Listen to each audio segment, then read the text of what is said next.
Well, good evening, good people of the internet. Welcome, one and all, to Paul. Can you believe this is the 22nd one of these we've done? I can't believe it. You can't believe it.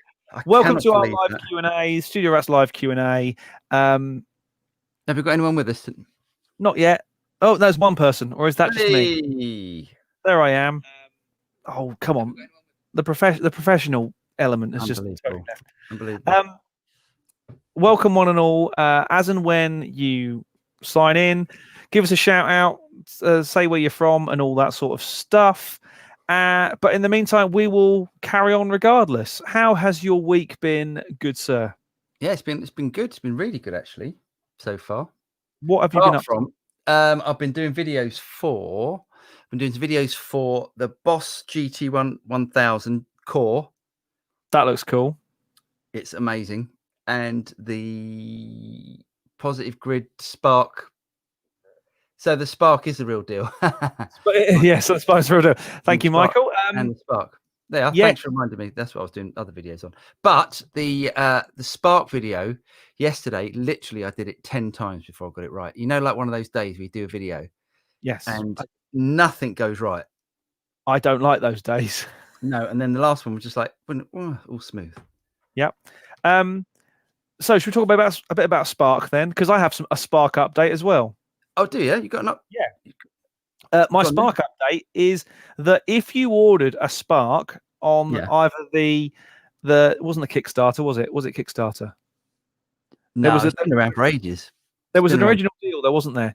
And then you could start to buy them in stores, and you could buy or buy them directly from Positive Grid, but they weren't shipping the bags because the bags didn't exist. The bags now exist, and I have mine. It is lovely. My Spark is in it. Awesome. I feel complete now. I have the full range of accessories for my Spark. Yeah, that's great. What a great little thing. I mean, let's put it in perspective though. It's a practice amp. Yes. So yeah, it's not like, I mean, you know, it's not like a valve amp or even a katana and stuff. It's a practice amp, but the features it's got are just amazing. It sounds brilliant. I tell you what I was really impressed with. All right, low fat, Matt. And yeah, the taking the headphone out, basically turn the volume down, headphone out into an interface for recording. That's when it sounded great. That's when it sounded brilliant. The USB, I thought the drivers were a bit shocking. Yeah, I don't think it's designed to be an interface, though, is it? No, well, they advertise it as an interface. No, it is, but it's not. It's not its primary function, is it? No, but you couldn't. So it's the same with the katana on certain things. Like with the, I mean, it's the opposite with the katana, because on the Spark, the USB out is mono. And the USB, why do they make the USB mono? And then so yeah, take a line out, or the headphone out, the auxiliary out, whatever it is, going into interface, you get all that really nice stereo space. And it's really interesting because the reverb, sorry, go on, you were going to say something. No, I was about to say, for me, that's what makes that thing amazing. Yeah. The stereo imaging out of a box that is this big. But do you know what it is? It must be, if you listen to the reverb, what happens is you play it, and then if the amp's over there somewhere, the reverb's coming from over there. It's a really weird phase, like binaural phase thing they've got going on, that if you stop playing, you can sort of hear it go out of phase. But it's really interesting the way it bounces around the room. I thought it was brilliant. I'm really enjoying playing on it, and sound-wise, I think it's great. For me, it's got two really cool uses. I love the fact that you can jam along with it. Yeah. I love the whole kind of, make up your own backing track, give it some chords, and it just goes away and does its thing. I tried that once. And it didn't work that well, but I think that was user error. You have to be quite simple with it. It doesn't, it's not going to go for jazz chords or anything like that. Actually, this is you, mate. You're not going to start playing that shit anymore. Major -7 maximum for me. Yeah. I can't get it. I've this again could be user error or lack of reading the manual, because let's face it, reading the manuals is for losers.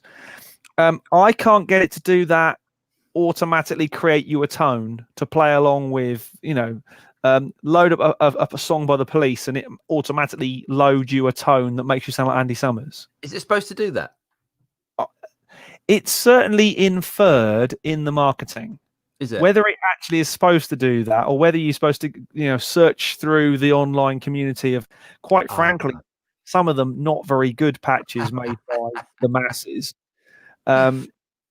Yeah. I think it's a case of, just because it can do 50 effects doesn't mean it has to. Actually, that's one of the things I like about it, is they have limited the number of slots you can have.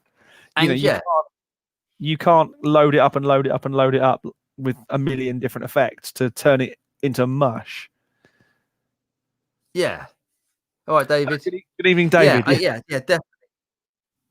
I thought it was really simple interface, and the way that you connect it is Bluetooth. That is fantastic. You've got your phone there, you can just tap away and do that.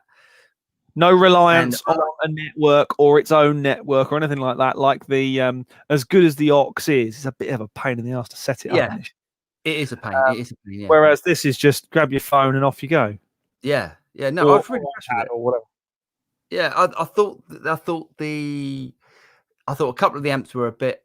I mean, I'm being picky now. A couple of the amps were a bit disappointing, but it's so good. I tell you what, it's really funny. The one they said that in the initial patches, it says that metal patch.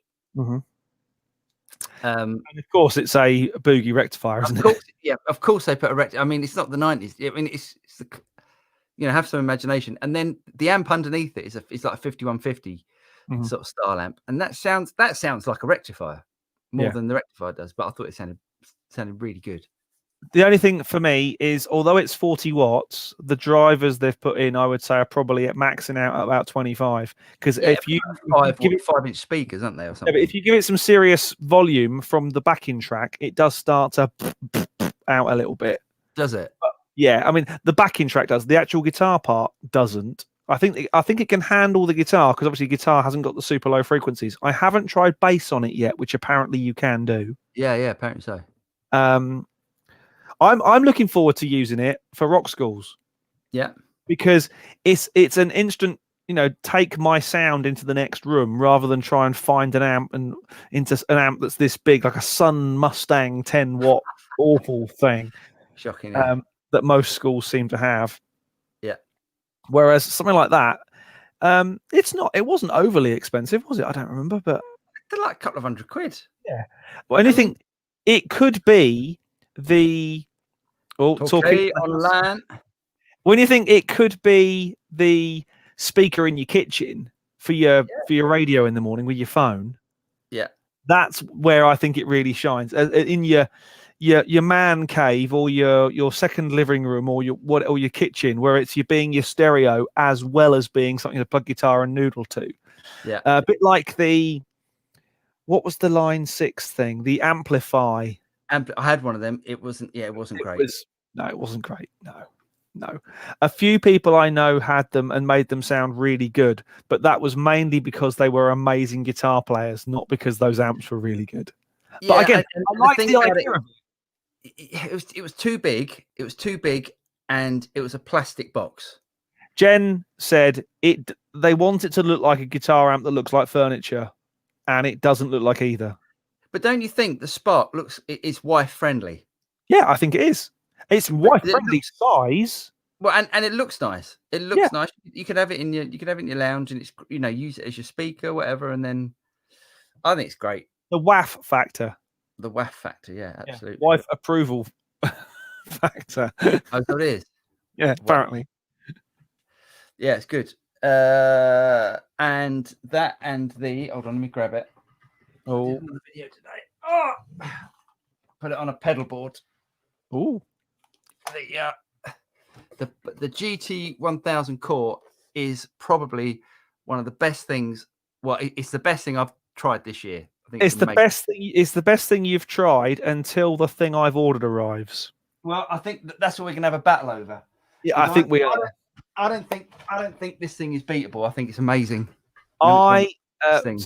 So for you out there in the world, it sounds like we're turning into a guitar show, and I have no problem with that at all. I have ordered a neural DSP quad cortex. Ooh. Yeah, all right. We saw this at NAMM, didn't we? And it's a bit good. Yeah, it looks like, yeah.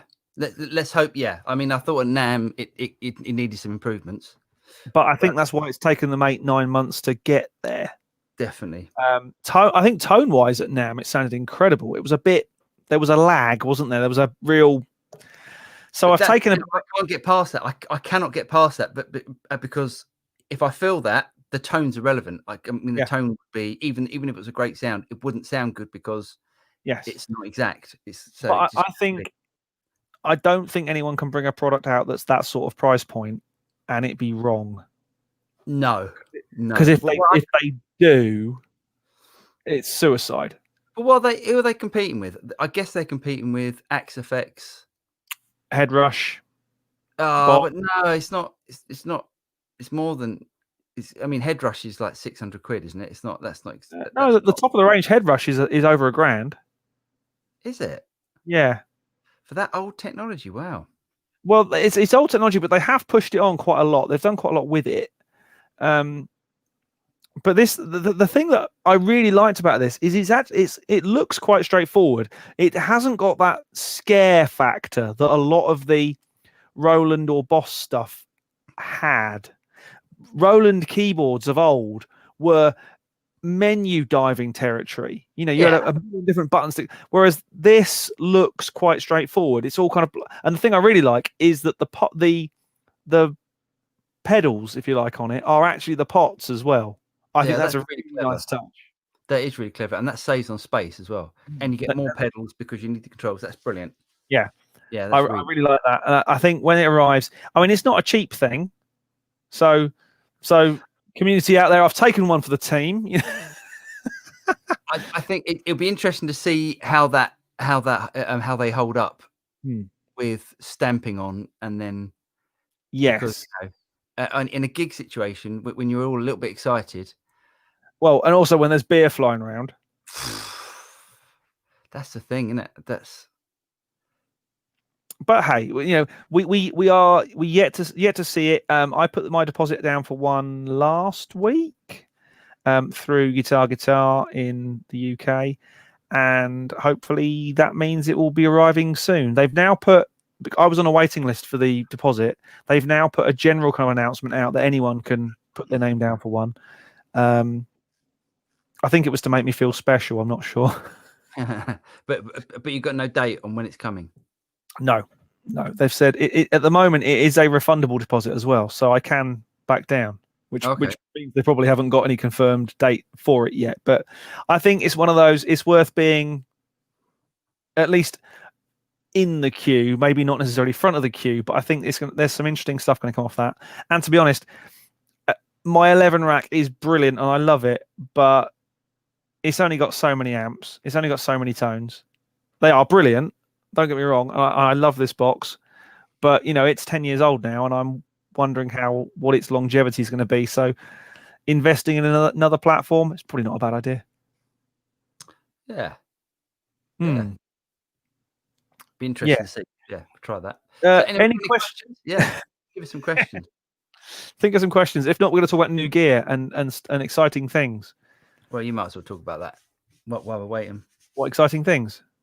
Do you know what it is as well? It's I mean, I did do the announcement today, but I think our probably American and foreign people are still thinking it's going to be BST, but I did put GMT. I know, and what can you say? It's GMT. We're an hour earlier, aren't we, for them? When do they go on to daylight savings in the US? Is it next weekend? I couldn't tell you, mate. I think we're out at the minute, aren't we? But anyway, so yeah, it's been like Christmas around here recently. Go on then, show us the gear. So let me. Okay, so I am. Hang on, I am that person that finds it quite exciting to put things in cases because I've got a more than stupid microphone collection now. It's embarrassingly stupid. But the thing I hate about microphone companies is they put a microphone inside a Russian doll of cardboard boxes. Oh yeah, So, yeah. so the Audio Technicas I've got, you get the outside sleeve, you take the sleeve off, you've then opened that cardboard box. Inside that is another cardboard box with a microphone inside another sleeve inside the wallet. And then there's another box with the shock mount in it. By the time I've got those out, I'm like, what was I going to record again? So I thought, sorry, I'll get rid of all of those and buy some nice, proper, tough boxes. Nice. From our friends at Amazon. And it turns out that these are the ones that quite a number of microphone brands are actually using as their branded cases. Let's have a butcher's. Come and have butcher's inside. It's just so it's one of those, and you get the kind of semi-cut foam inlay type things. Oh yeah, okay. So, for example, have I got one? How do you cut that? Can you get? No, just slide it with your fingers. You can just pull it apart. So, if I can get to that one over there, hold on. I'm just going to connect for a moment while I wander over here to grab one to do a genuine Blue Peter job. No, that's an empty one as well. I thought got one I made earlier, but I haven't. So fascinating television. So I can't. But yeah, you just slide them with your fingers, or a sharp kitchen knife will cut it. Ah, how do they do it? How do they do it when they actually cut it out to the actual shape? It is done in layers. It's done in layers. So if you want a piece of foam this thick but a hole cut in it this deep, yeah, it's actually 2 layers glued together.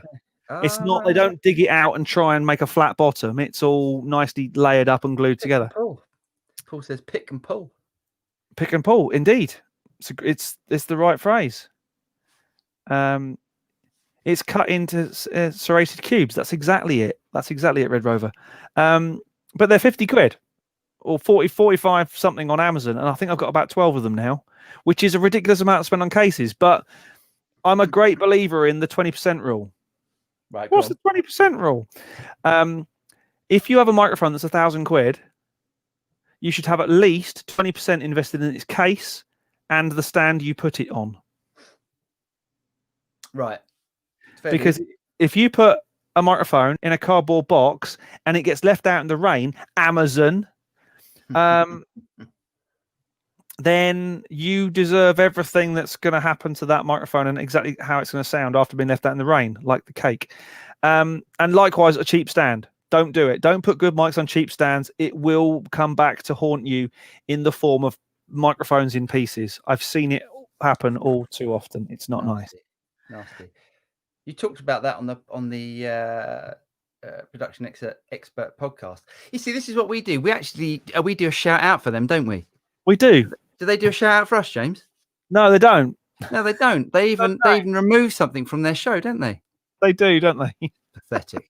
Absolutely pathetic. Can I keep going on my Christmas? Yeah, go on. Sorry, I have my rant. Yeah. So, what's the phrase? Full disclosure. For anyone who doesn't know, I do some work with the guys at Antelope Audio in Bulgaria, and a care package arrived from them this week, which is very nice.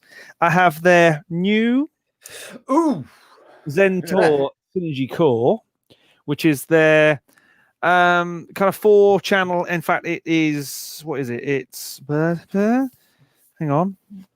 It is 4 in. No, 8 in. So I want to say 16 or 18 out. 14 out. Oof. With they sound really good. Those Antelope interfaces, they do sound really good. They sound really good. And this one's got the Synergy Core stuff on it. So it's got the FPGAs and the ARM processing, so you can do all the cleverness with the microphone and stuff. Synergy Core effects and stuff for when you're recording. And the microphone? You can get the mic models with the mic models will work with this, but obviously they're an extra cost. Oh, okay. Cool. But they are about to launch a deal for Christmas where you get this and you get a microphone and you get the software, etc., and a load of good stuff. Nice. Oh, brilliant. Hence why they've sent me one of those. Nice. And the last thing that arrived from them, I Have I mentioned that I use an analog console before? Couple of times. You know what I mean? Once or twice. My normal kind of recording and mixing workflow is to go from the console back through some form of D to A back into one of the digital inputs on my Goliath HD. Mhm.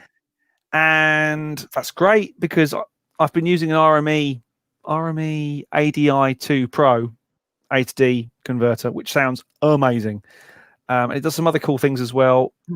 But the beautiful folks at Antelope sent me their new, and it's quite a weighty beast, Pure 2 A to D and clock.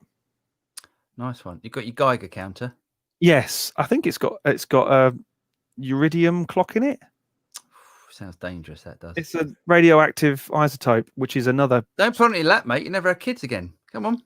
I don't want any more. I've got two. That's enough. But no, this thing's a beast. It's bloody heavy for a 1U, kind of not that deep. They do make nice stuff. They do really make nice stuff. It always feels nice, and all the pots feel lovely, and it's all nice and shiny. And they have had.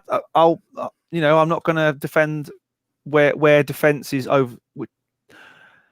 How am I trying to say this? I won't defend someone just for the sake of defending them. Where companies have issues, I'll shout about it. Their drivers have been rubbish, but really bad. Of late, I would say that's been turned around. I think they're doing some good stuff now. This thing has got everything on it as well. What's on the back? We've got starting over here, the analog I/O. So hang on, because I do it so you can see. There we go. The Combi Jack XLR I/O there for the analog I/O.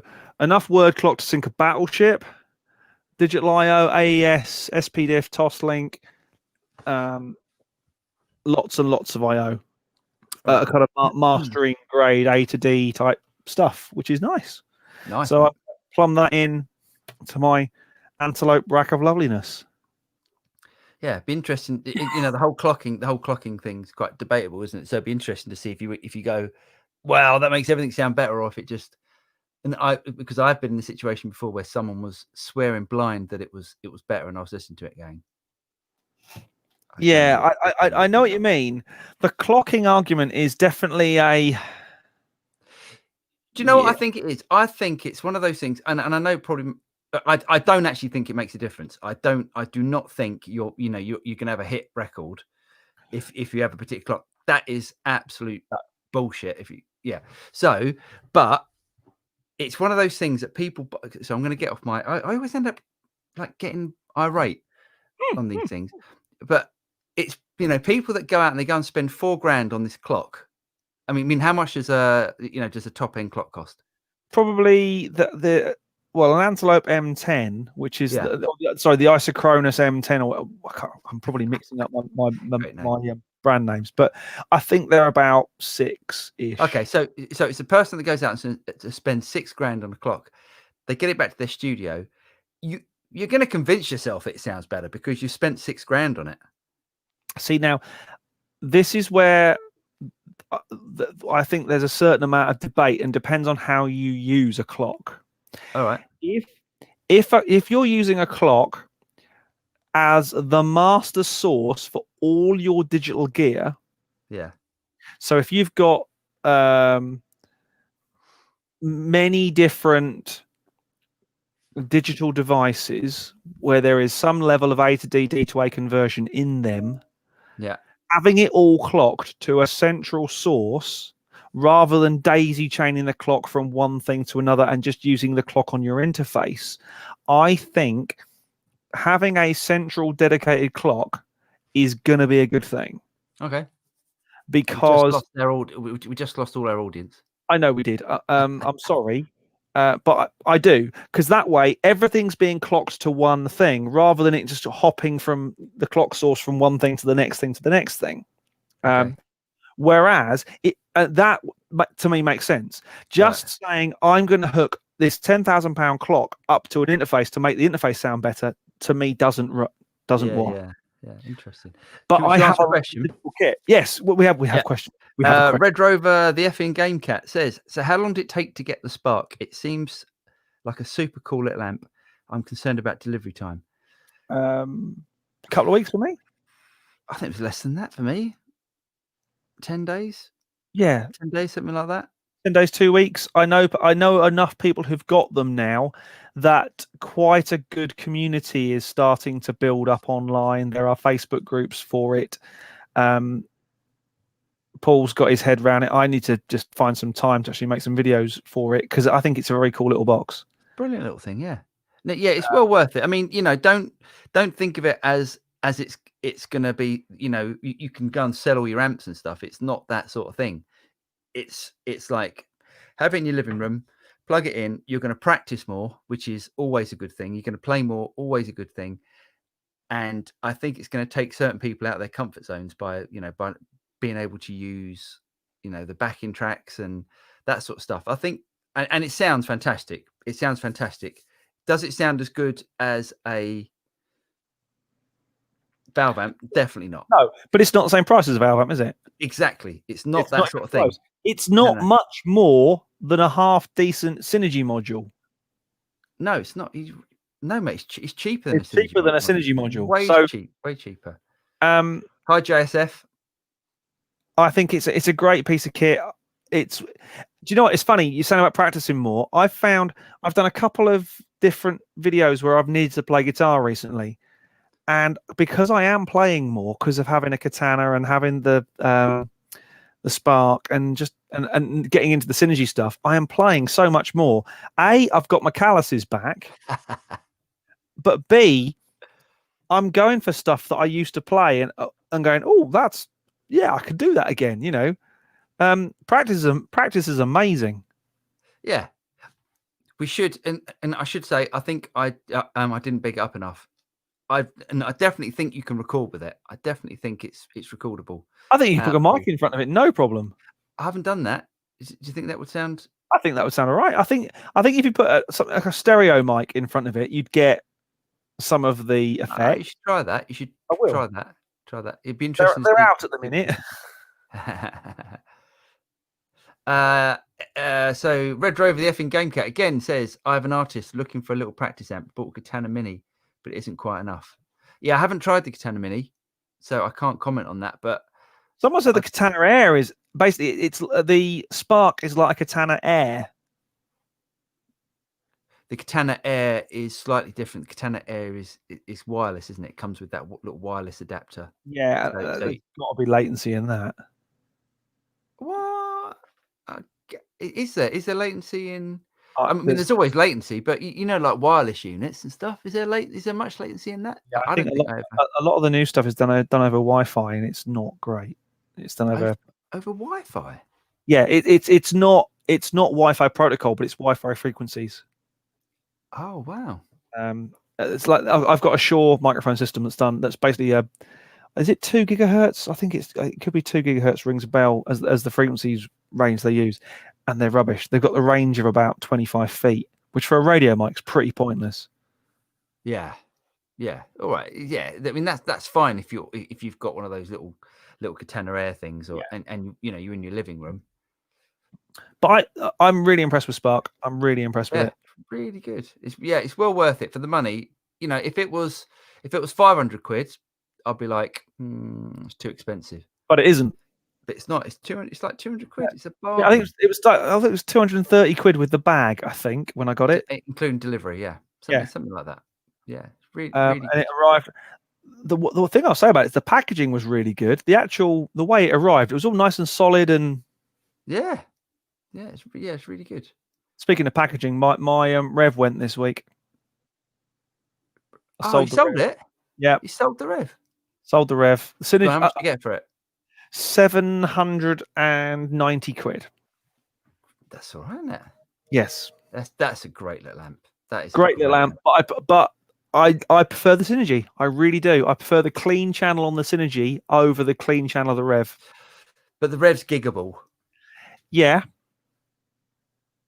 It's a different thing. It's a different thing, isn't it? Yeah. Okay, Red Rover again says the delivery time on the Spark seems to now be under control. It was months earlier on, and I'm sold. I think I'm going to get one. Yeah, get one, mate. You'll love it. I promise. It won't. It's one of those things. It won't let you down. It won't be something you'll go. It'll be a 5-minute wonder. It's gonna be one of those things you go, I like this. Even if it sits in the kitchen as your radio, there's going to be a time when you'll have your mates round and you'll go. That's what it. But that's what it's. But that's what it's for, isn't it? It's a party machine almost. Yeah. It's have a listen to this, and then someone have your mates round and jam to each other and stuff. I think that's what it's for. Yeah, it's great. I was really impressed with it. Very cool little box. So yeah, that's been my Christmas kind of Christmas in October effort. Other than buying some sexy new light bulbs, Paul, what have you been up to? I'm just trying to make my room look better because it looks great. Like when I got the cameras and I'm facing this way, which is the shot that most people see, it looks fine. But everything else, so I'm just trying to find a way of making it more moody in here. My room always looks terrible that way.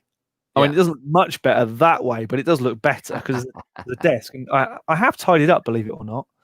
It's what all these cases are for, to try and make me stay tidy, but still use stuff.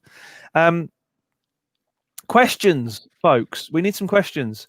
We're just trying to sort out guests for the next few weeks. What sort of guests do we want? Do we want? It'd be interesting to ask them. Do you want more guitar guests, or do you want more sort of studio or rock star guests, or say studio tech production-y type people? Because say between us, our little black books are fairly well endowed, aren't they, with good people? Endowed. Well, I thought it was quite good. Pretty good. Studio, please, says JSF. Okay, well we'll have a look round for interesting people. I thought Gary was brilliant last week. Gary was awesome. Yeah, Gary was really good. He enjoyed it, so we'll get him back again soon. Yeah, we should also get Duxbury back as well. Yeah, he's always worth a laugh. I also need to contact him. JSF has a question above. Oh, sorry, he did have a question. Sorry, we missed that. I had a question off topic. What are the most transparent pair of monitors and headphones you've come across in your journey as an engineer? Both, please. Interesting. What do you mean by transparent? That's the question. Transparent. Okay. Well, let's talk about your favorite monitors and headphones then. Hang on. Okay, so my favorite.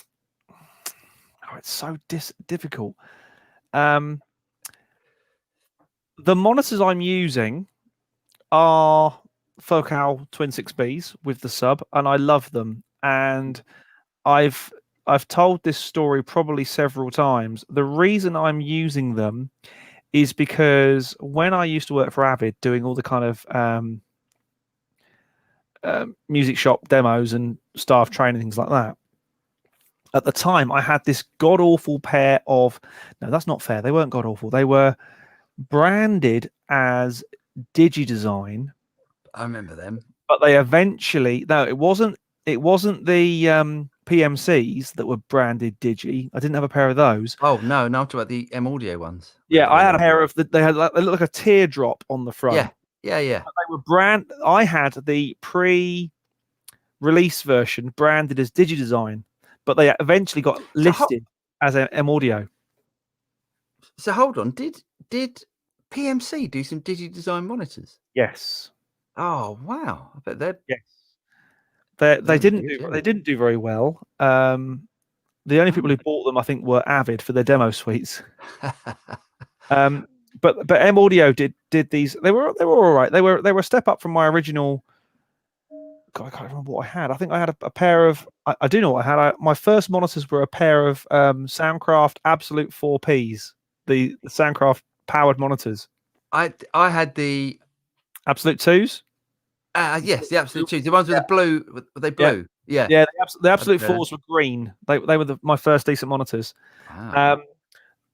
But so everywhere I used to go, and I'd work really hard to get my mixes to sound good on these M Audio stroke Digi monitors. everywhere they had Focal Twin 6Bs, my mixes sounded really good, and I was like, this is great. So I thought I must be doing something that is, these monitors and I must have a thing that we like, that we do, or I do for them. So I got a pair, and I've had these for a really long time. I can't tell you exactly how long because I've forgotten. Probably 6-7 years, and I love them. But I do have a new pair of monitors coming on kind of loany demo-y type thing by a company called Ex Machina, and they're called Pulsar. Ex Machina Pulsar, and I've never heard monitors like it. They are stonking. Awesomes. But I already know what monitors you're going to say. Well, that's the thing, because it's we talked about this a bit last week, and it's the thing that if you ask anyone what their favorite monitors are, it's like the atomic clock thing. Mm-hmm. It's like everyone goes, "Oh yes, my monitors are the best," and it's just so it's always it's always a difficult thing, because it's everyone loves what they've got. It's just I saw this thing on Facebook once. Or they people. I don't know many people who love NS10s. No, no. I think people. Yeah, I think people think that they're any good, and that they should just get them because they've been in so many studios. But and then NS10s they're a playing field, aren't they? But they were brought in because the engineers wanted to see how it would sound as people have speakers at home on their bookshelves. That's their bookshelf speakers, aren't they? Yeah. But and so I've got a pair of Key 3 speakers, which are like they're quite big monitors and stuff. But I mean, there's lots of really good monitors about at the moment. I would say if you're after spending a couple of quid, go to a store that's got a lot of them on demo, and by that I don't mean Guitar Center or Sam Ash or PMC or PMT, or I mean a proper high tech store that's got a lot of monitors. Somewhere like, God, where is there left? Vintage King, for example, have a lot of monitors that you can try. I suspect, in fact, we know that on the West Coast, what are they called? RSPE have got some amazing demo facilities. Go and listen to some. Most of the music, GAC down in Brighton have always got some half decent stuff that you can listen to. So just go and listen to some. Yeah, and it really depends on your budget. I mean, if you said I've got this amount to spend and I've got a fairly decent sized room, we could recommend something. I think if you said, you've got 200 quid to spend, then we'd probably recommend something else that's more in budget. Well, if you've got 200 quid, check out the IK Multimedia iLouds. They're really good, aren't they? Amazing. They are absolutely amazing for like, not a lot of money. They sound little portable. Yeah. They come across. Yeah, it's a shame because they do sound better than they sound a lot better than they cost. That's for sure. Yeah, they do, don't they? They really do. Yeah, I was really impressed with them. Headphone wise, best headphones I've ever. I had a couple of pairs of them actually. Was a pair of Aldi's, really nice, but lots of money. Yeah, they were like 1,500 quid for these headphones, and the reason I got rid of them, is just like if you're sitting down and you're referencing, if they're on your head for too long, you're like this because they're so heavy. Yep. So I've got two options for you for headphones. Go on. If I'm tracking drums, the best headphones for tracking drums are those MoFi, the blue MoFi headphones. Are they? Yeah, they are. The bottom end for those for drums, and they've got that. They are powered, so you need to charge them up, which I always forget to do. Yeah. But they've amazing bottom end for kick drum. You go, oh, there it is. You feel that. Do you know the one? Go on. Sorry. 88 60. Yeah. Well, I'll say something else just while you're looking that up. The Focal. Do you remember when Focal brought out their headphones? Yep. Yes. They were brilliant. I thought they sounded really good. Yeah, I agree. Again, not small though. I mean, the Focals and the blue, the Mophie ones, are quite big, chunky things on your head. If you're, I would never advise that you mix with closed back headphones, but you're not going to want to use open back in a studio where you've got a vocalist recording next to you, because you're just going to bleed all over them in a sonic kind of way. I think they sound great. Those DT770 Pros, I think they sound brilliant. I've been using Audio Technica ATH M60Xs as my kind of studio sat here referencing headphones, and they sound great. They're a couple of £100, but they sound really good. Let us know. Yeah, let us know what your budget is, and we can. Oh, let's have a look. I have HS7Ms and HD650s. Yeah, you're definitely those. I mean, they're fine. Those those little Yamaha monitors. But yeah, upgrade from there, and you'll be laughing. Yeah. Thanks. Sorry, I mean, I think if you're spending about £500 to £1,000, you're going to get a nice pair of monitors. And I think that's where you're looking at upgrading from. I think those HS7, a pair of those is about £300-400. I think it's less. Yeah, I'd say £300. Yeah. Great. Thanks, Red Rover, for the hit the like button. Dudes are busting out the knowledge. Cheers, mate. Yes, any like buttons, like, subscribe, do all that sort of stuff. All that sort of stuff. Buy us coffee or stuff. Rafael Jesus says, Did you see Anderton's video on Celestians on the Katana? Anything that caught your ears that was mentioned? Do you know what? I did that video, and I'm not saying that Anderton's got their idea from me, because I'm sure they do not look at look at our channel. But Celestian sent us a couple of speakers to test out. So we tested out the Redback. I've got that in the Katana. That sounded really good. And a Creamback Neodymium one. We tried that out as well. Do you know what? Really the cheapest way to buy speakers? I got really excited by this when I found out. Go on. Do you remember a little while ago? And I'm going to shout out to the guys on the guitar channel at Anderton's for this. I saw they had a guy from Barefaced. Yeah. Barefaced cabinets. I'm going to get one. They're not cheap. No. But they really rave about them. But if you go to the Barefaced product page, so barefacedaudio.com, barefacedaudio.com, and go to the product page, you can buy Celestian speakers directly from them. And they're about 50 to 60 quid a pop, as opposed to 100 odd quid on Amazon. How come? I have no idea. Oh, that's great. That's good tip. So if you want to buy Celestian speakers, and they've got them all, so I'm thinking of getting a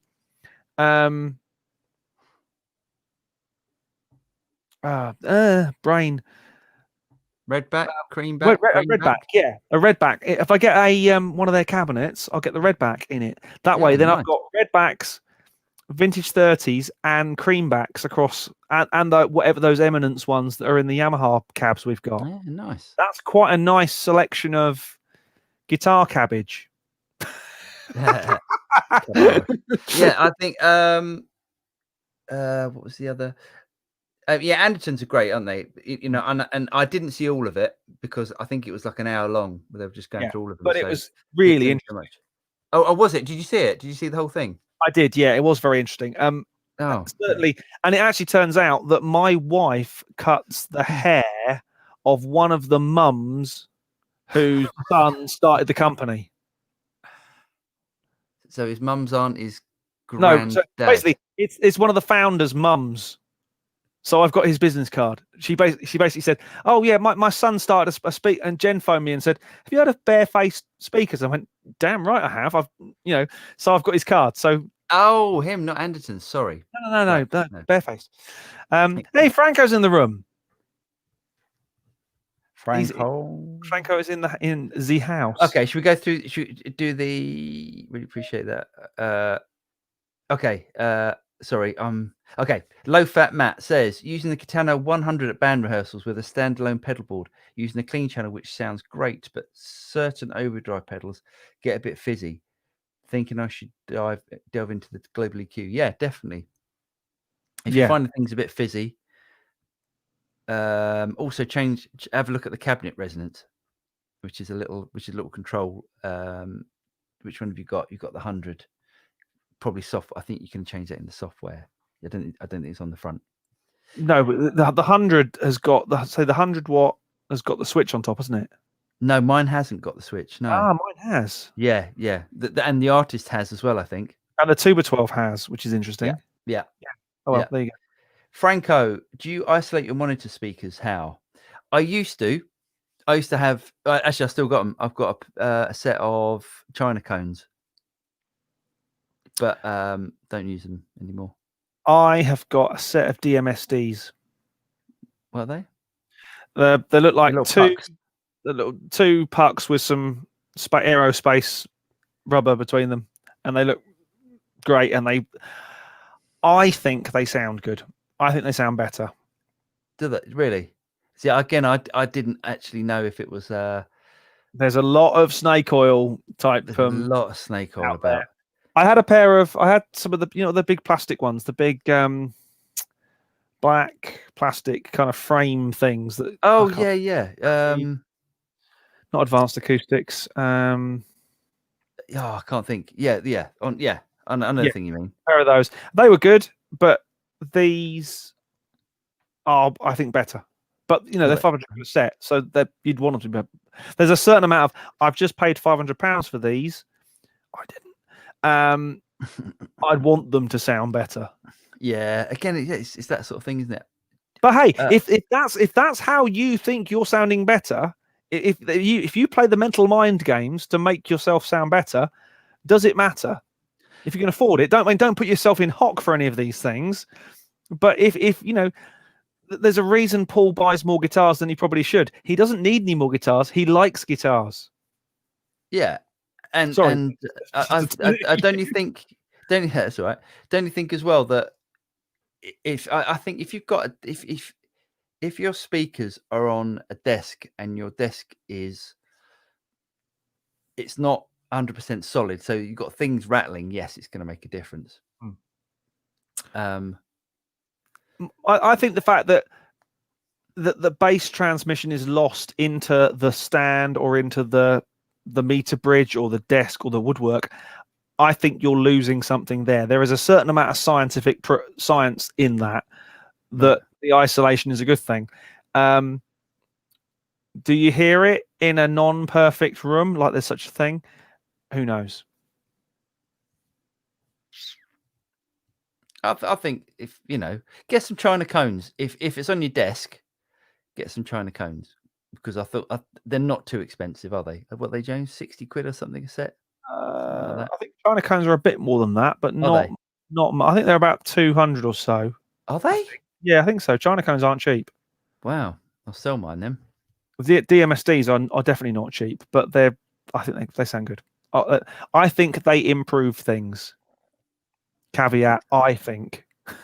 JSF says, would love to buy you guys a nice single malt once the pandemic has subsided. Yes, I'd love that. There, definitely. Well up for a bit of that. JSF, where are you in the world again? I've forgotten. And are you anywhere near either Paul or I, so one of us doesn't have to drive home? Yeah. I'll take a haircut and a cream back, please. Well, it might make the creambacks even cheaper if my wife's prepared to throw in her fee. Somehow I realise the stands are better than my isolators. Yeah, that maybe. Can often be the case, yes. Especially if you fill your stands with sand, which is the preferred method of. But don't do what I did and use wet builder's sand. Use kids' play sand, which is dry. Is that what you did? I did, yeah. I got sand. I got play sand, but it wasn't. It was sharp sand. It's like building sand. Yeah. You should get kids play soft sand, because it took me bloody hours to realize it was wet. That's why it wasn't going through the funnel. Such a moron. You went straight down to Juicens. He's close to Heathrow. Oh, you're closer to me then. Oh, come and stay at yours then. Yeah, that's all right. We'll do that. We'll have a night out in Guildford or something. Seb's TV says, "Good evening. Do you guys ever use EQ and or compression in your recording chain?" Yes. Absolutely, all the time. For everything. Yeah, definitely. Absolutely everything. And depending on what it is, depends on the order in which I do it as well. Just to be controversial there. This is recording, not mixing. Yeah, I think Recording. he's saying. Yeah. For if I'm bass, in fact, we've spoken about this many times. I will go into one of my LA2A type boxes, usually the warm for bass, the warm 2A, and then into the warm Tube EQ, Paul Techie style thing. Other way around for vocals, I go EQ first, and then into the other one, the Clark Technic 2A K2A thing. Nice. And both of those sound different, by the way, even though they're both competitively priced. I think is a nice way of saying it. Yeah, I need to check one of them out. I'd really like to, because they are cheap, aren't they? Clark Technic stuff. I'm really surprised how cheap it is. I know why it's cheap, because it's Behringer, but good disguise on the cough there. That was not really, no. But it does sound different to the warm. Actually, I probably should switch the warm and the Clark Technic over, because the Clark Technic's pre-emphasis is on the front, and the warms one is on the back. So for bass, where you actually do want to tweak the pre-emphasis a little bit, right, it's good to have it on the front, as opposed to vocals where you want, interesting. That's a first. Cheers, Red Rover. Isn't that nice? Hang on. He deserves one of these. Hold on. That is a first. Oh, mate, you've made my night. Thank you so much. Do you know what? I was watching I was watching that pedal show, their live thing, and it's like literally you just see like money going up, and I'm like, what's going on? This is brilliant. And that's the first one. Thanks, Red Rover. That's really kind of you. Thank you. Me and James will have a beer each on that. We will. Next time we're allowed, because even we took after our day of producing much content. I think we did 4 videos in one day last time I was over. Yeah. God, we planned for me to go to Paul's again last week with some toys and some stuff that we were going to mess around with, and then do the whole spark off, if you will. And lockdown got a bit more serious in the UK, so we decided we'd probably knock it on the head for a couple of 3 weeks. While things ease themselves again. So that will be happening. There'll be much more James and Paul actiones coming up soon. But for now, we are making sure that both our families are safe and secure. Hands, face, space, everyone. Daniel says, James, you have an issue with 60 cycle buzz on your console in such a small space. If so, how do you combat it? Simple answer, no, I don't. 60 cycle buzz, I don't know why I would get that. Mains hum in the UK is 50 hertz, not 60. Well, 60 cycle hum is that's what you get from single coil pickups. Okay. So, do you notice like when you've got a guitar plugged in? No, definitely not. I think my studio's noisier than yours. I'll tell you what I did to make my studio quieter, electrically quieter, and it's a bit boring. At that end, at the house end, I am on what's called a split load consumer unit or fuse box. So the house is on one side of the load and the shed is on the other. Right. Which apparently is good because it does separate off things like fridge noise and washing machines and things like that off the ring, off the ring main. The other thing I've done here to make sure that I am absolutely as electrically safe as I could possibly be, and I suspect you probably have as well, just down in that corner, there is a spike about that long of solid copper going into the ground. So the shed is earthed incredibly well, because the electrician who did it with me was as much into overkill as I am. He said, Right. I am not having you blow yourself up ever. And I've never had any, touch wood, electrical issues in here. So any kind of buzzes are normally, I can track them down to my own stupidity in the form of, a duff cable or an earth box with the ground up or something like that. An earth box, a DI box with the ground lift on or something like that. Yeah, I've never noticed it in noise in your studio. I get like this funny USB noise. If I'm using like I tell you what, I noticed it yesterday when I had the spark plugged in with USB. It's almost like this little it happens every now and again. Sounds. Unplugged the USB and then plugged in the audio lead and it didn't do it. So it's like this USB thing. The only weird noise I have in here, and and I totally understand why, is when I use the very, very, very, very cheap, nasty mini jack output on my PC as the sound card for video playback sometimes for YouTube, because I don't want to have 6 different audio interfaces all running at the same time. Yeah. That's when I can hear nastiness, and when I start doing a render of a video, you can hear all the rendering going across the processing. It sounds bloody horrible. Oh, JSF. What is going on? Oh, this is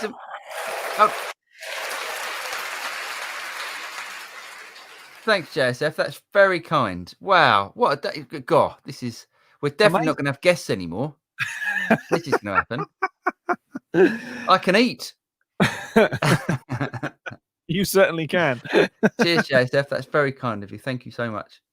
Jamal Johnson says, James, any new or updated Antelope interfaces on the way? I don't think Jamal was involved in the was with us at the front. Do you want to quickly show him? Yeah. So I've got, this is the latest one from the beautiful people at Antelope. This is the Zentor Synergy Core. This has been out a little while now, not a long time, but a little while. The next baby that will be hitting my rack space will be the new Galaxy, which is, I mean, I always joke that Antelope don't machine gun the back of their interfaces with connectivity, but this thing has 64 channels of analog I/O on it. Jeez. Analog, it's 64 channels of analog, 16 channels of SPDIF, MADI, Dante as well, which will be great because I can get rid of that box. And I don't think there's anything else coming from them for a while. And even if there was, I couldn't tell you because I am under NDA because I work with them. I would say, as I would say to everyone, watch this space, because Antelope are prolific when it comes to bringing out new interfaces and updates and things. That doesn't always go down well with people who've just, say, if you've just bought one of these, I think you're safe. But I remember there was a little while where they went from the Orion Studio 2017 to the Orion Studio Synergy Core within about a space of about 3-4 years. Right. You know, updating a unit every year is, well, I'm amazed they sold any, but they clearly did, because they have reined it in a little bit. It's good quality stuff. It is good stuff. It sounds good. You know, at the end of the day, it's good. I've had my criticisms of the drivers, as I've said before, but now that's not an issue for me on PC or Mac. So, yeah, very good stuff. Good stuff. I guess we're coming up to time. We are. Wow. Unless anyone's got any more questions, this is what happens. All the questions come at the Our end. most profitable ever live stream. Well, it's the only profit. It's the most Exactly. profitable. It's the only time we've ever earned anything out of it. So we're going to go and have a couple of beers on that. Thank you very much. Red Rover, the effing game cat, and TV JSS. says, have you guys ever checked out the Universal Audio 4710D? Yes, I have. I had one. I loved it. Yes, is that the? Oh, that's It- the four channel with the basic compressor on it.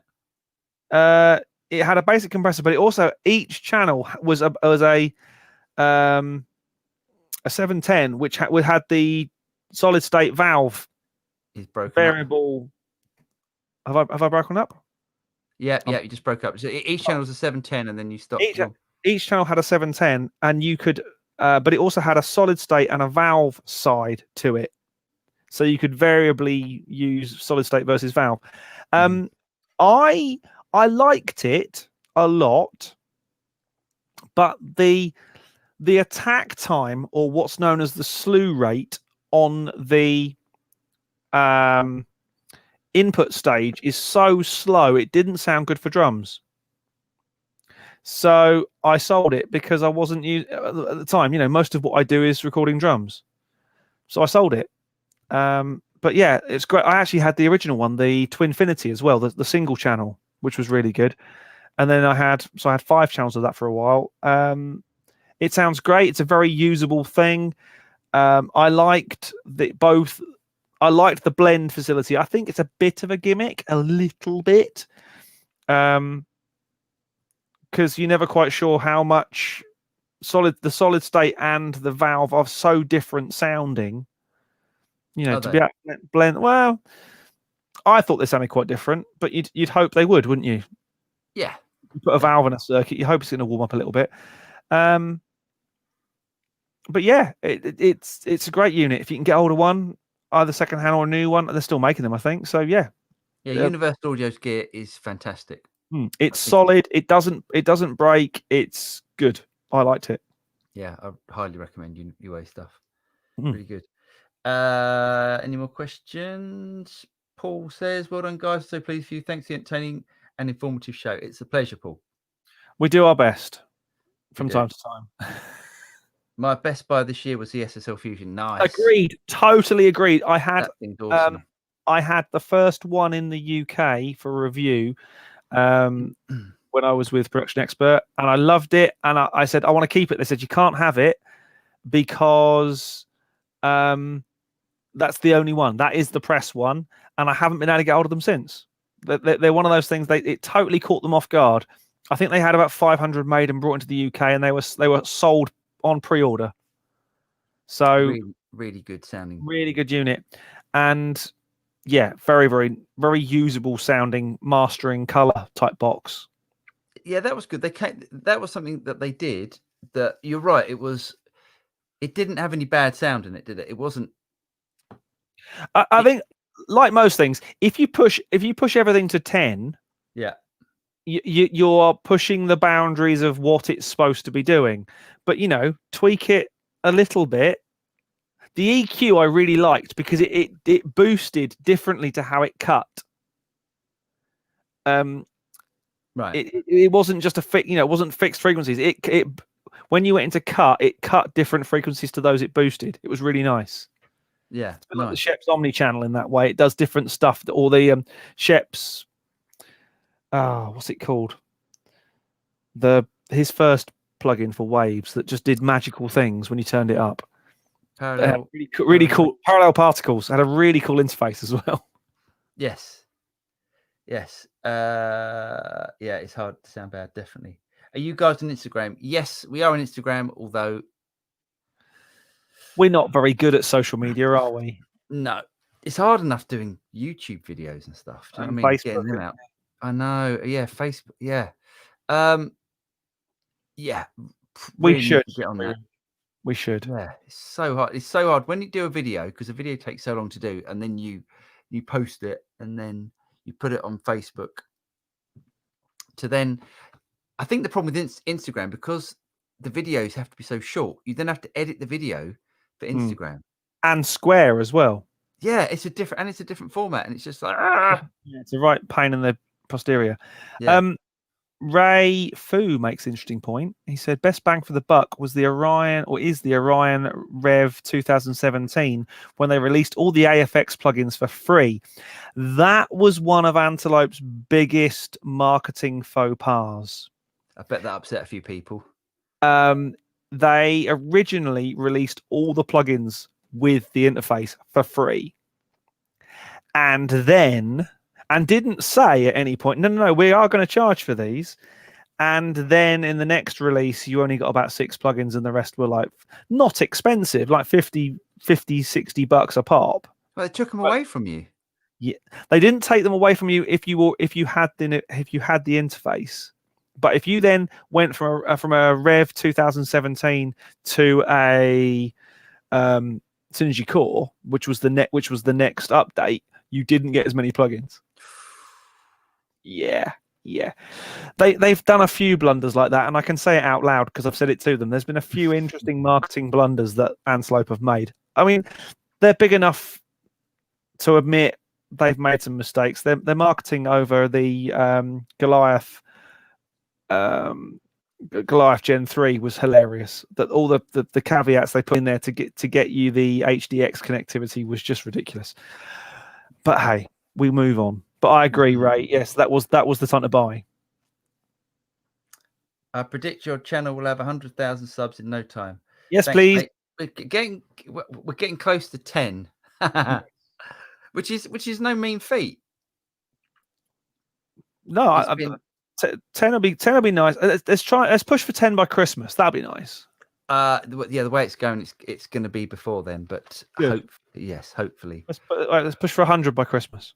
That'd be really nice. But thank you so much for your positive words, Daniel. That would be nice. And thank you to everyone for joining us and keeping joining us as well. I appreciate that 2 blokes rattling on sometimes might get a bit dull. Stuff. Actually, it's because we get sent into our rooms because we do this down in our houses to our wives. We talk about gear, and they just like, no, you got just go and turn on the internet and go and do a live show and go and talk to people that are actually interested about this stuff. It's sad. It's only sad because it's true. Hello, Mike. Everyone's this is what happens. Have we messed up? Is it like literally people have turned up now and they're thinking that it is 8 p.m. and it's now GMT, and we said GMT. We did, honest. Oh no. Oh, that on Mike's caught the top of the show and he's just signed in, but well, I don't mind going a bit longer if people have got some more questions. I can go a bit longer. I've only been recording all day, with 35 people and with masks on. It was very bizarre. Every time they shot, even the woodwinds and stuff. Every time we went for a take, because obviously they're videoing it as well.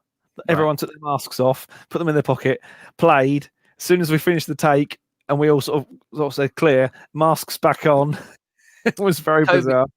COVID doesn't like classical music, so it disappears when anyone's playing an instrument, and then obviously when you stop COVID, it's all right now, we can come back. If there's any of you who are fans of the Goons, as in Peter Sellers, Harry Seacombe, Spike Milligan, Michael Bentine, etc., there was a great Goon show called about everyone contracting lurgi, the lurgy, and it was that the cure for lurgy was to play a musical instrument, and it so happened that Mr. Goozy and Mr. Borks were the ones who suggested this, as opposed to Goozy. Very good. Yes. There was something I was going to say. Was there? Am I only gripe? I bought the Orion 32 Plus. Yeah, I can imagine that was slightly frustrating, Jamal. Yes. Sorry, Mike says he's better late in this world than early in the next. Very true. Indeed. So yes. Wise advice. Wise words from Mr. Ayton there. How good is the Spark? It's very good. It's really good. Yeah, thanks, Mike. We're kind of cycling back again. That's all right. It's all right. We can talk about this. We like Spark. Yeah, the Spark's really good, Mike. well worth checking out. I mean, it is a practice amp, but it's a lot of fun. It sounds great, and yeah, I'd highly recommend if any guitar player gets one and sticks one in their house, because it just encourages to play more. And Yes, you should. Mike, have you still got that rather lovely cock amp though? Koch. it's pronounced cock. I know. I was just confirming because I remember trying to move that thing once in Mike's studio, and it weighs more than a small moon. Does it? Oh Very my heavy. god! Yeah, Yeah, it's I mean, quite heavy. brutally heavy. I've never tried one of those cock amps. And he's got the rather lovely Pat Metheny Ibanez as well, which is really nice. And a Strat now. Yeah. Yes. Heavy, yeah. Any questions, chaps and chapesses? I'm gonna assume we haven't got any girls on, but if we have, make yourself known, because hey. I do look occasionally at the when you have a YouTube channel, you can look to see what your audience is and Your demographic. Yeah, demographic. Yeah, and it tells you where lots of where the majority of your people come from, and then the last thing it says is if they're male or female. I think our female audience is 0.6%. Like one person. How can you have 0.6 of a person?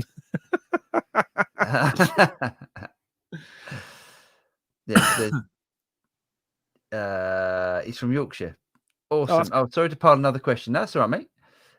Wondering if either of you went to university to study audio music. I just graduated. Want to know your thoughts. Congratulations. Yeah, well done, mate. Where did you go?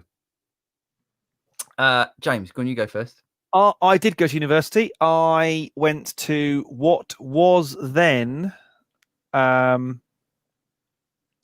London Guildhall University. Is now part of London Metropolitan University. Sorry, yes, was then London Guildhall University, is now part of London Metropolitan. But most people in our world, bizarrely, Royal Northern he went to. Very nice. Good work. Most people in our world knew that as the London College of Furniture, because we had a whole department dedicated to piano building and restoration and early music and early instruments, stuff like that. And we had a studio, and we had guitar building. So my degree is very, very broad church. Everything from building guitars and snare drums and stuff to studio time and acoustics and electronics and music theory and playing and all sorts of stuff. So it's a really interesting, I mean, talk about setting me up for my career of doing lots and lots of different things and kind of having fun in the music industry rather than just doing one set thing. So yeah, that was my, and I got a Desmond. What's a Desmond? Tutu. Desmond Tutu. Yeah. Well, you wore one. What? No, I got one. What's a tutu? Well, you have a first, a 2-1 and a 2-2. I see. I get it. That's very good. So basically, someone said to me, if you get a first, it means you haven't had a life. If you get a 2-1, it means you've had a life but worked. If you get a Desmond, you just turned up, didn't you? And quite frankly, I turned up. I went through the motions, but in my first year, I was an absolutely grade A student. I turned up to everything. I went to every lecture. Didn't miss a day. I don't think. There might have been a hangover or two. Second year, I got a job. I got a job making pop videos. So started to turn up to a few less lectures when the money started getting good. And by the third year, I was working in. I was actually working at TSC, kind of part time. So yeah, the amount of lectures and things I turned up to. So I'm amazed I graduated at all, to be totally honest. I didn't ever go to my graduation ceremony or put the silly hat on or anything like that. I just waited for it to come in the post because I was away on ships by then. So awesome. How about you, Paul? Did you study this craziness? I went to ACM, Academy of Contemporary Music, when I was, I don't know, years ago now. Yeah, it wasn't exactly last week for me either, to be honest. Yeah. It was all right. as I said, we had Bruce Dickinson on a few weeks ago, and yeah, the best part of that Run course, to the hills. Run to the Hills. The best part of that course was his lessons and being taught by Guthrie Govan, because Guthrie wasn't known at the time, and Guthrie was my guitar teacher, and he was That's pretty damn cool. Yes, pretty awesome guitar player. Hey, Seb's got a 2-2 as well. Awesome. Okay, last question. Any experience with Better Maker gear? Yes. I've never used it actually. I know all about it, but I mean, I know Better Maker EQ is awesome. It's half Paultec, half parametric. Is it? Oh, so good. And it's recallable as well, isn't it? Yes. I haven't tried their new. I've seen their new limiter and sort of lusted over it a bit. But their EQ is very, very good. Very nice. It's another one of those things I had from KMR and didn't want to give back. That happened quite a lot, actually. Red Rover said, video idea, wondering how the Spark will take pedals. Yeah, that is interesting. I'll do that. You got slated over putting preamp drive pedals in front of the Katana. I was like, mate, you've missed the plot. You missed the whole point. Me? Yeah, someone said, "What are you doing putting drive pedals? It's like putting the cart before the horse." I was like, "No, I think you've missed the point there, buddy." Yeah, no, I mean, yeah, no, definitely guitar pedals are. Oh, I love guitar pedals. Yes, that's a really good idea for a video, and I will do that because I've got a video coming out tomorrow with pedals in the Boss GT1000, and that was. I think that thing's something special. That's brilliant, and that really loves pedals, and it's really clever what you can do with the pedals, because you basically put the pedals in an effects loop, and then you can move the pedals around to different areas and cool. change the order. And then and I've got a boost pedal, which is my favorite. Actually, it's my favorite guitar pedal, and I had it at the front of the amp, and then I put it after the amp, so just before the reverb and delay and the speaker modeling, and it was amazing what it did to the sound of the amp. Just gave everything like this big sort of lift without sort of sound, without crapping out. It's brilliant. Cool. Very cool. Yeah. Okay. I think I'm going to pick up the ball and take it home and say it's my ball, so I'm going home.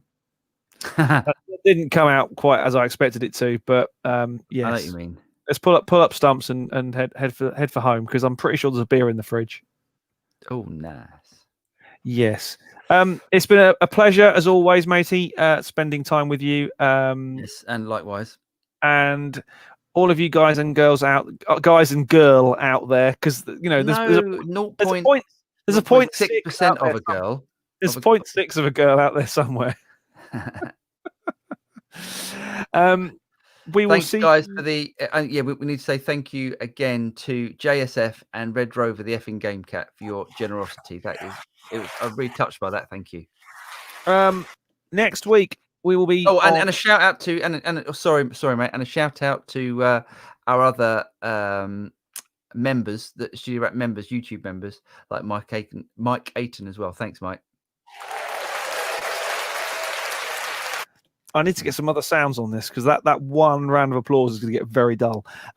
We will be with you. I haven't run this by you yet. How are you fixed for next Thursday, Paul? Yeah. So we're not doing Wednesday. I can't do Wednesday. Okay. Got to do Thursday. Yeah. Hopefully people will. Well, we'll get things set up, and we might have a guest next week. I might find someone a bit more rock and roll and make us feel cool, or drag us kicking and screaming somewhere closer to cool. Okay. So yeah, it's not far off itself. We will see you next Thursday evening, 8 p.m. GMT, for more Studio Rats live Q&A action. It'll be number 23. I can't believe it'll be 23 of these craziness. But for now, good night, everyone. We will see you next time. Good night.